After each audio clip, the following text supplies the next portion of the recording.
Thomas and Friends, making tracks to great destinations.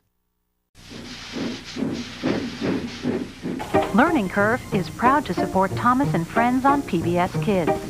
Because when it comes to encouraging your child's creativity, we believe the best lessons in life are based on play. Learning Curve, toys and infant care products. Because nothing inspires the imagination quite like the magic of train travel, Amtrak is proud to support Thomas and Friends on PBS. You can never have too many friendly faces out on the rail.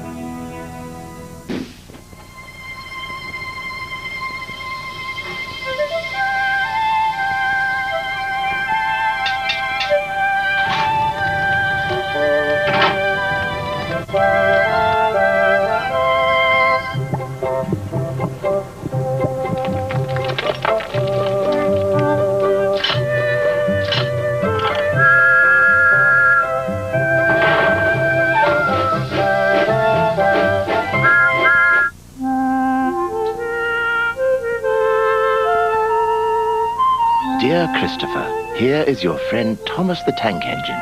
He wanted to come out of his station yard and see the world. These stories tell you how he did it. I hope you will like them, because you helped me to make them. Your loving, Daddy.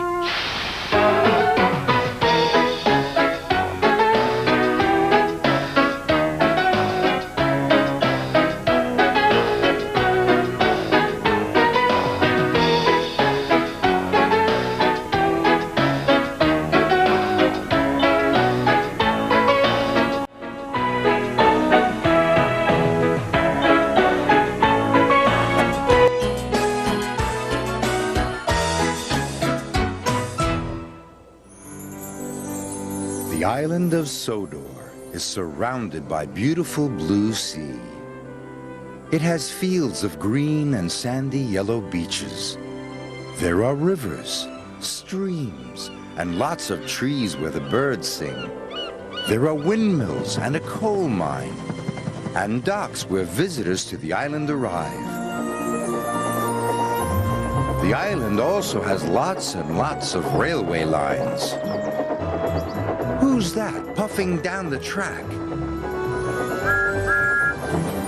It's Thomas! Hello, Thomas! Hello, everybody!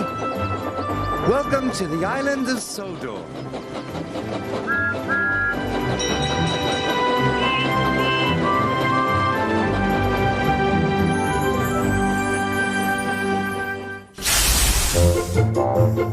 Today on the island of Sodor, we'll see what happens when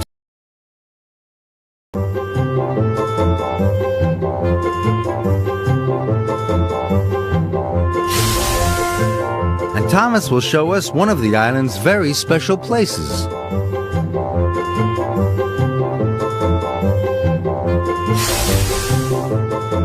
But first, there's an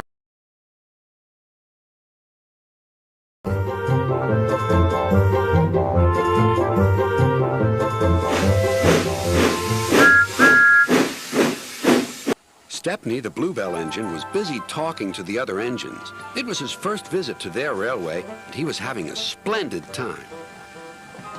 "You are very lucky engines," he said. "Your line has got everything. It's long enough to give you a good run, and you have plenty of passengers.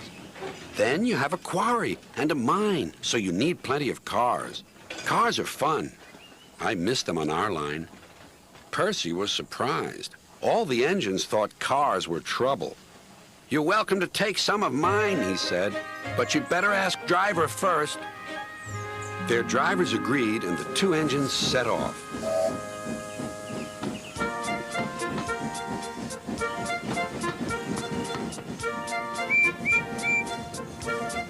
Thomas and Toby were speechless. Stepney took the cars to the harbor.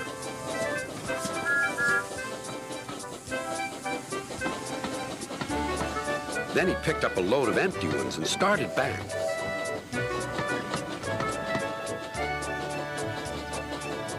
Ahead was a cricket field. The game had just begun. Stepney and his driver had to wait at a signal. "Good," said his driver. "We can watch the game." Then there was trouble. The batsman hit the ball. It flew high into the sky toward Stepney's train. Clunk went the signal. Thump went the ball into a car. But neither driver nor fireman heard it. Stop! Yelled the players.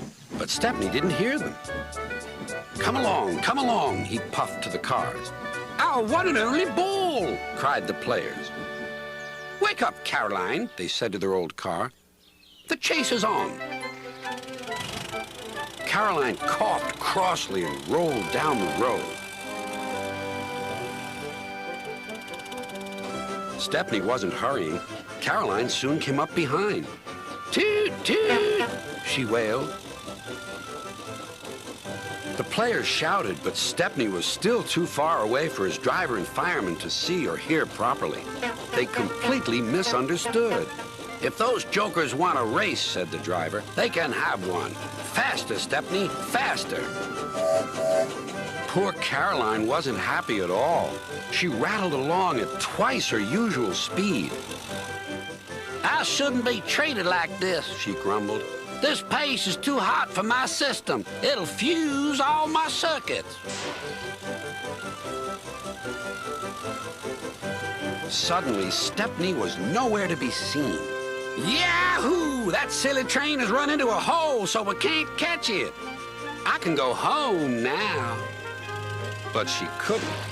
Her driver pounded Caroline on up the steep hill and then down the other side toward the station. Stepney was already there when Caroline cluttered in. We need our ball back, cried the players, and explained everything. The ball was nestled under some straw in the third car from the van. We've found it, cried a player. We're sorry, sighed the driver. Oh, you couldn't help it, replied the player. Now we must get back quickly. You'll be lucky, said the driver. Caroline looks worn out. And she was. The driver spoke to the station master and the signalman, and they all agreed on a plan. Soon they had rolled Caroline onto a flat car with a brake van coupled behind. The players crowded inside, and Stepney pulled the train back to the playing field.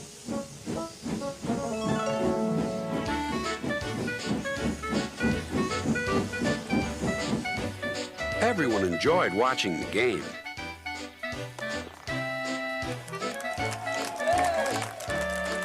Even Caroline was pleased. She doesn't think trains silly now. They have their uses. They can save wear and tear on a poor car's wheel.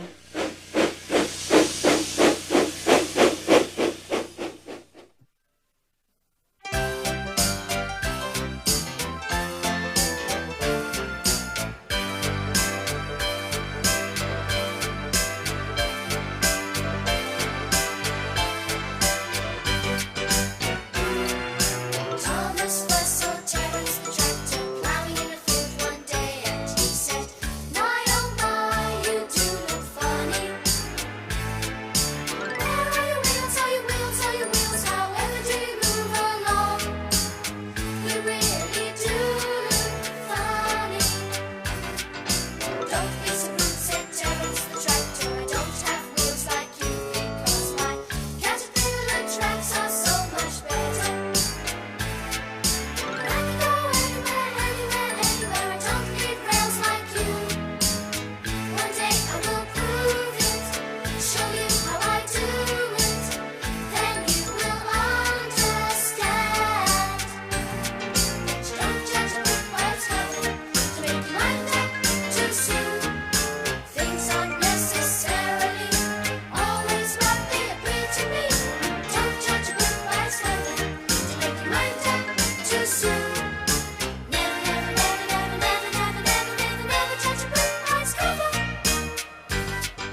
Toby's shed is old, so Sir Topham Hatt is building him a brand new one.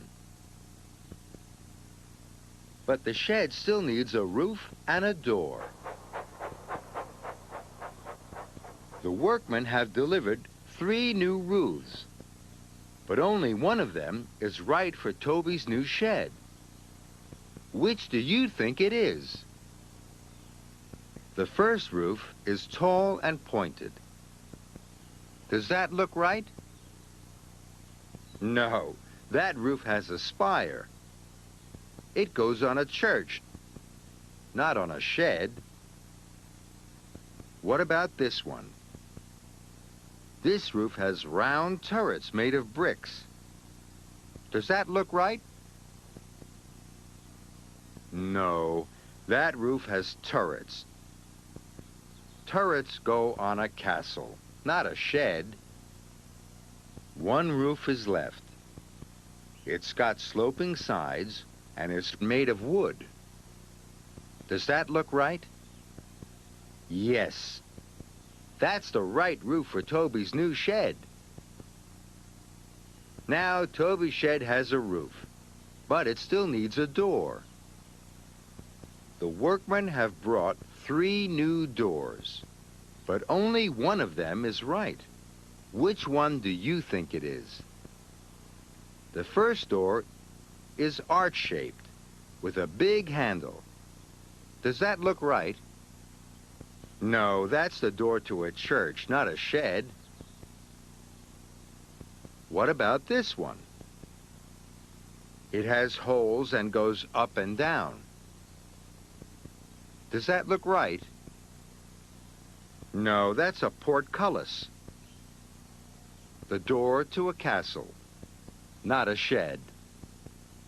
There's one door left. It's square and made of wood. Does that look right? Yes, that's the right door for Toby's new shed. Now Toby's shed has a new roof and a new door. Toby is very happy. Good night, Toby.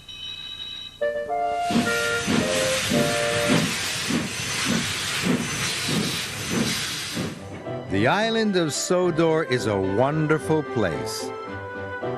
Thomas enjoys puffing all over the island. There are lots of special places to visit. Where's this? That's right. It's the quarry. The quarry is a very important place. Engines come and go, pushing and pulling freight cars loaded with heavy slate and stone. The quarry is also where steamies and diesels can work together, which isn't always easy. One day, Percy brought freight cars to the quarry. He peeped his whistle to tell Harry and Bert he was there. They thought it was a silly sound. Percy was very upset. He thought his whistle was better than a nasty horn. Later, Percy returned to the quarry. This time, Percy blew his whistle with all his puff and power. Harry and Bert nearly jumped out of their engines. Another day, Thomas and Percy were trying to stay especially clean. The railway inspector was going to give a prize to the cleanest engine. Thomas and Percy wanted to win. Suddenly, there was a rumble and a tumble. Thomas was covered from footplate to fender in quarry dust. But Thomas wasn't worried. Soon I'll be as clean as any engine, he tooted. And soon he was. There are 2 other engines who work at the quarry a lot, and they are Mavis and Diesel. One day, Thomas arrived to help them. Diesel thought this was a wonderful chance to tease Thomas. First, Diesel shunted Thomas under the hopper. Diesel laughed until his wheels wobbled. Then, when Thomas let off steam, Diesel called him a stinky steamy. Diesel was having lots of fun. Salty brought new fuel for all the diesels. Mavis and Diesel both started to cough and splutter. The new diesel oil had water in it. Diesel wasn't having fun anymore. Then Thomas came to the rescue. He arrived with new diesel oil. Soon, Mavis and Diesel's engines were humming again. "Thank you, Thomas," said Mavis. "You are a very good friend." And even Diesel had to agree. So that's why the quarry is very special for Mavis and Diesel.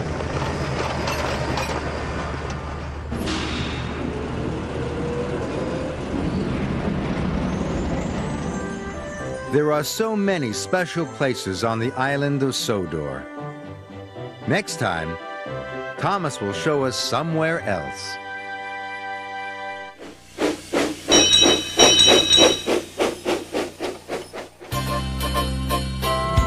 There's always somewhere new to go and something new to see.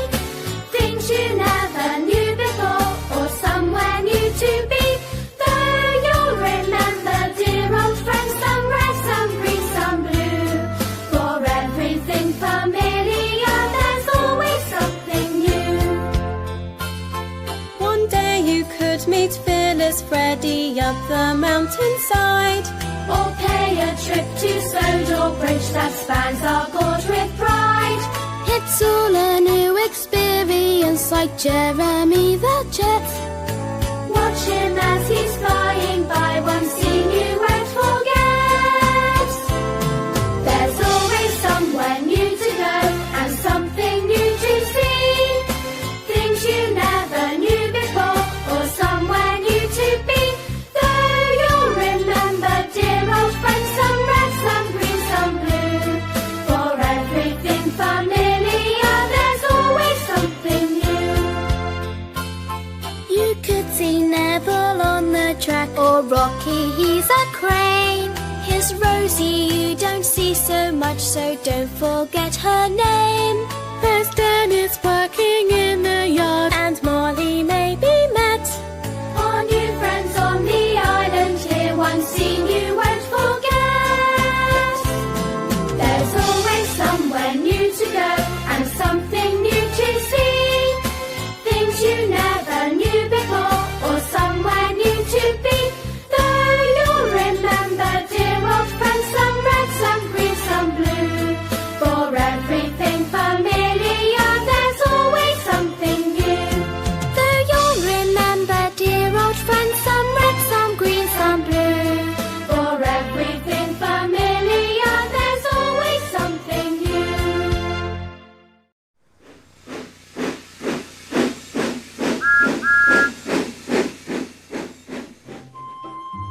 Percy has run out of coal. He's sad because he can't go anywhere until another engine arrives with some more. Thomas wants to cheer his friend up. He's going to tell Percy a story. Thomas wants to use things around him in the story. See if you can help him. Thomas asks Percy which engine he wants the story to be about. "A fast engine," peeps Percy. Thomas sees Toby, Mavis, and Gordon. Which is the fastest? That's right. Gordon is a fast engine. Thomas is going to make up a story about Gordon. Once there was a fast engine called Gordon, tooted Thomas. One day, he was steaming quickly to... Thomas asked Percy where he'd like Gordon to go. "Somewhere exciting," peeps Percy. Thomas sees a field, a bus stop, and a poster for the circus. Which is the most exciting? That's right.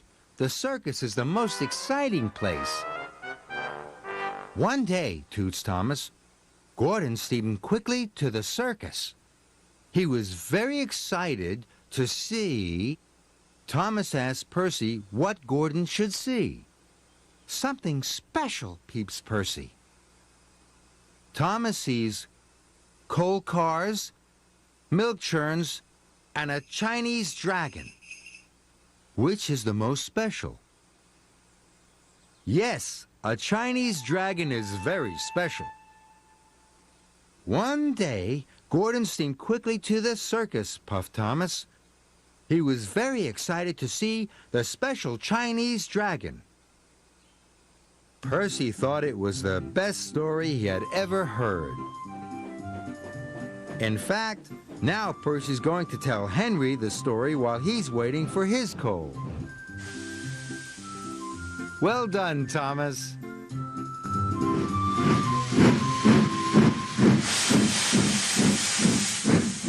Stepney's visit to Sir Topham Hatt's railway was coming to an end. "We shall miss you," said Sir Topham Hatt. Then he turned his attention to all the other engines. "My railway is very busy, and I'm pleased with you, but you need help. A diesel is all that's available. Please do your best to avoid any disturbances."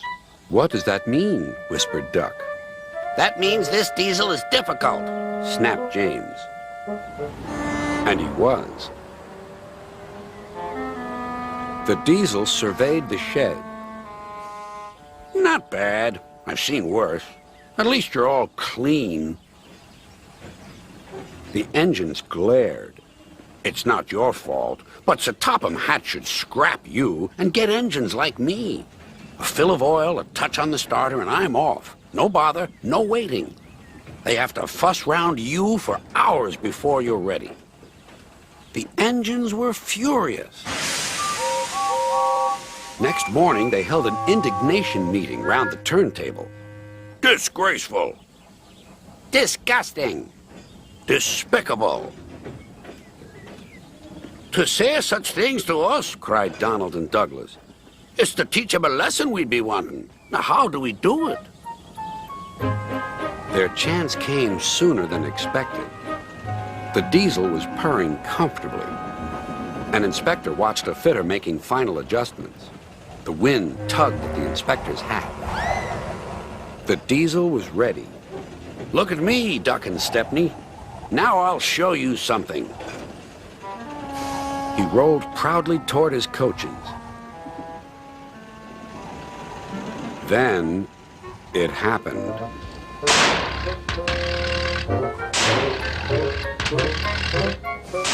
Shaking and spluttering, the diesel stopped. Meanwhile, the inspector was looking for his hat. The diesel seethed with fury as Duck and Stepney pushed him back to the shed. "My hat!" exclaimed the inspector. "You've sucked it through your air intake."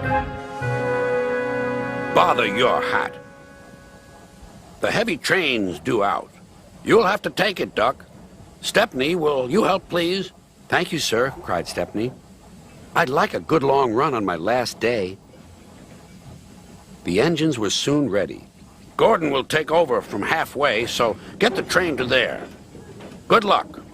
"Don't worry," smiled Stepney. "We'll get there, and be early, too." The cavalcade moved carefully over the rails and out to the open line.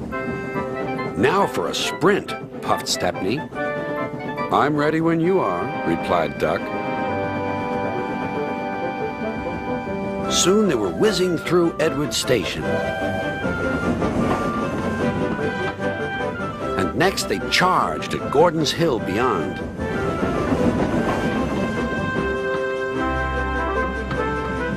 They felt the drag of the heavy coaches here. It was hard work.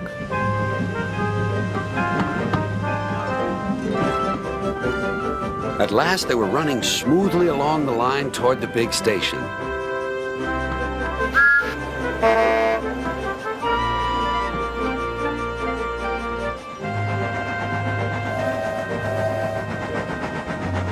Hello, you're early, said Gordon. That's one in the headlamp for old Diesel.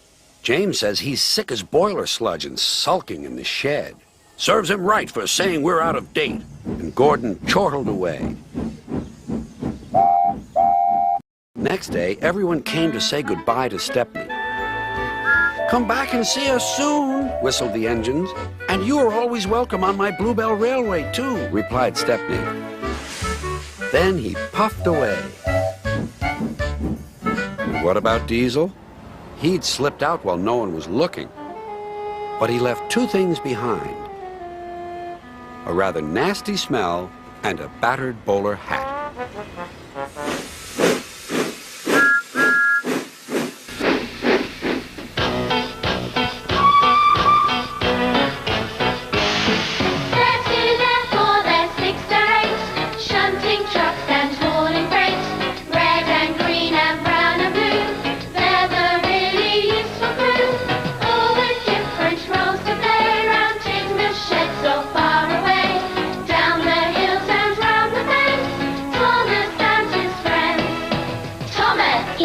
Cheeky one. James. His fame, but lots of fun. Percy. Pulls a mail on time. Gordon. Thunders down the line. Emily. Really knows her stuff. Henry. Toots and huffs and puffs. Edward. Wants to help and share. Toby. Well, let's say he's square. There's 2, there's 4, there's 6, there 8. Shunting trucks and hauling freight. Red and green and brown and blue. They're the really useful crew. All with different roles to play. Round timber sheds or far away. Down the hills and round the bends. Thomas and his friends. They're 2, they're 4, they're 6, they're 8. Shunting trucks and hauling freight. Red and green and brown and blue. They're the really useful crew. All with different roles to play. Round timber sheds or far away. Down the hills and round the bends. Thomas and his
Watching is learning. Orajel Training Toothpaste and Arm & Hammer Spin Brush Kids Toothbrushes. Proud supporters of Healthy Smiles and Thomas & Friends on PBS. Blah, blah, blah, blah.